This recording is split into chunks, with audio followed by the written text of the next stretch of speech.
Dans un petit village africain où les anciens respectent les esprits et les marabouts connaissent les secrets du monde invisible, un homme ordinaire va découvrir qu'un simple portefeuille peut changer sa vie, mais au prix de son âme. C'est l'histoire de Tai. Au cœur de ce village baigné par la lumière dorée du lever de soleil, entre les cases traditionnelles et les palmiers majestueux, une atmosphère mystérieuse plane. Le vent qui murmure dans les arbres, le son lointain des tambours, tout semble annoncer un événement qui va bouleverser la quiétude des lieux. Tai était un homme comme les autres, menant une vie simple, presque modeste. Mais au fond de lui brûlait une ambition dévorante, un désir ardent de richesse rapide qui le poussait à rêver plus grand. Il était prêt à tout pour échapper à sa condition, même à affronter les dangers les plus sombres. Un jour, une rumeur parvint à ses oreilles, une rumeur qui allait changer son destin. On parlait d'un marabout, un vieil homme énigmatique, vivant reclus dans la forêt, capable d'exaucer les vœux les plus fous. Mais chaque miracle, disait-on, avait un prix. Poussé par un mélange d'espoir et d'appréhension, le cœur battant, Tai s'enfonça dans la forêt dense, en direction de la hutte du marabout. Le vieil homme était impressionnant, son regard perçant semblait lire au plus profond de l'âme de Tai. Entouré d'amulettes, de talismans et d'artefacts anciens, il était le gardien de secrets que le commun des mortels ne pouvait imaginer. Après un long silence, le marabout accepta des détails. Il entama un rituel secret, invoquant des forces obscures et ancestrales. Au milieu des chants incantatoires et de la fumée épaisse, il présenta à Tai un simple portefeuille en cuir noir. Puis il prononça les paroles qui scelleraient son destin. Chaque jour, au lever du soleil, ce portefeuille te donnera 1 million de francs, une fortune. Mais il y a une condition, une seule. Tu devras dépenser chaque centime avant le coucher du soleil. Pas un sou ne doit rester à l'intérieur à la fin de la journée. Si tu désobéis, ne serait-ce qu'une seule fois, ton âme sera mienne. Tai, aveuglé par la promesse de richesse, accepta le pacte sans hésiter. Le portefeuille, posé sur une table, semblait vibrer d'une énergie surnaturelle, baigné d'une lueur rouge inquiétante. Dès le lendemain, la magie opéra. En ouvrant le portefeuille, Tai découvrit une liasse de billets flambant neufs. Exactement 1 million. Le premier jour fut une fête. Il acheta des vêtements, de la nourriture pour tout le village, organisa un festin mémorable. La richesse coulait à flots. Chaque matin, le miracle se répétait. Tai devint l'homme le plus riche de la région. Il acheta des terres, des voitures, voyagea, organisant des fêtes somptueuses qui duraient jusqu'à l'aube.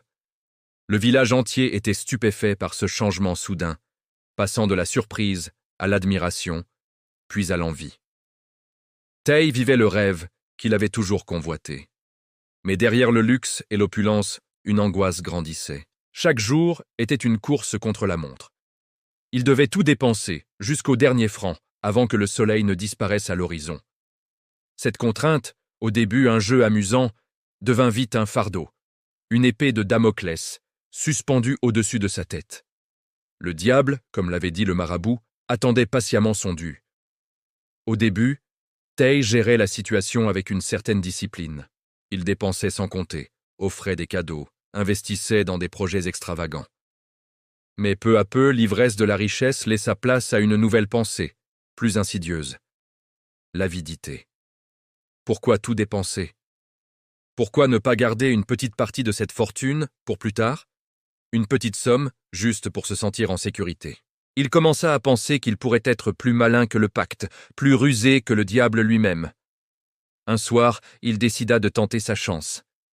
Il cacha quelques billets sous son matelas, persuadé que personne ne le remarquerait. Il ignorait que chaque mouvement était observé. Le marabout l'avait pourtant prévenu. Dans l'ombre de la forêt, une présence malveillante souriait, attendant le moment propice pour réclamer son âme.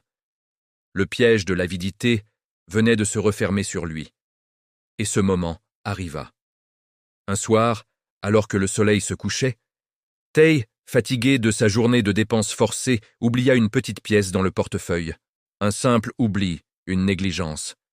Mais une négligence fatale.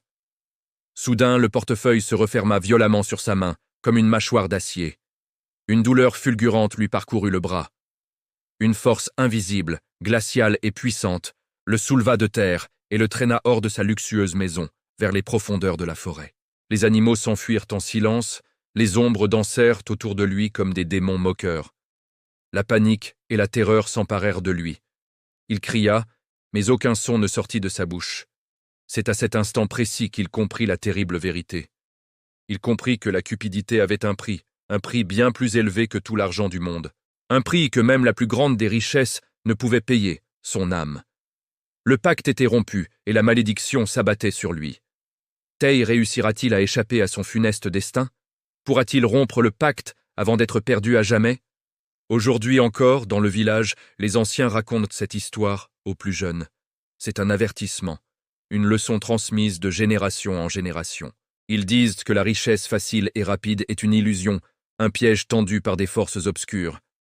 Ils rappellent que l'avidité est un poison qui corrompt le cœur et l'âme, et que le diable, lui, ne pardonne jamais à ceux qui tentent de le tromper.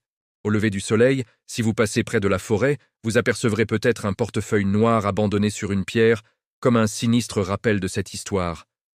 Une légende qui nous enseigne que les vraies richesses ne sont pas matérielles. Si vous avez aimé ce conte, n'oubliez pas de vous abonner et d'activer la cloche pour ne manquer aucune de nos prochaines histoires terrifiantes venues d'Afrique. Merci de nous avoir suivis et à très bientôt.